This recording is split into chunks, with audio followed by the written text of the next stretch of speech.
Welcome to A Wheel Thing TV, I'm Dave Knoll. This week's edition we're checking out the 2018 Subaru WRX STi R-Spec.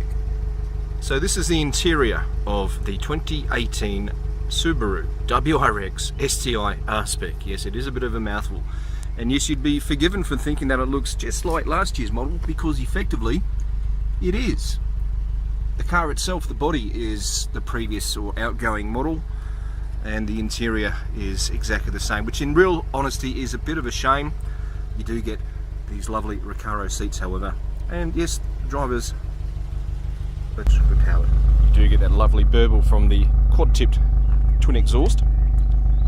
2.5 litre engine sounds lovely when it's on idle, and underway you can still hear that thrum in the cabin. Put this in the premium version side by side and you'll notice the main difference is that rear wing.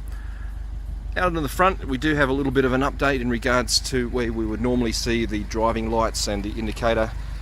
That is now replaced by a grille with an air intake through to the brakes. What's new for this model is a left-hand mirror camera, so you can get some good curbside pictures as you're trying to park and you don't scrape the new for this model 19-inch wheels. And there's also a front camera right in the middle, right about. We get the driver control system, which basically gives you the center differential settings that you can adjust fore and aft, and obviously with the drive system, but the way that it works, 50% front and rear, or up to 41 to 59%. What we don't get in the manual is the eyesight system. That's reserved for the car that comes with the CVT, or the constant variable transmission, which quite frankly is a little bit of an odd decision in my opinion. Unchanged from the outgoing model, not just in looks but power and torque. 221 kilowatts at 6,000, 407 newton meters at 4,000, as the torque comes in at around 2,000 RPM with that 6-speed manual. You can certainly tootle around town in fifth nice and easily. In six, it's a little bit of a hard decision to make. Probably depends on which speed and around town you're going at. If you're doing 50, absolutely you'd be looking at fourth or fifth. There is uprated suspension and stabilizer bars for this particular vehicle.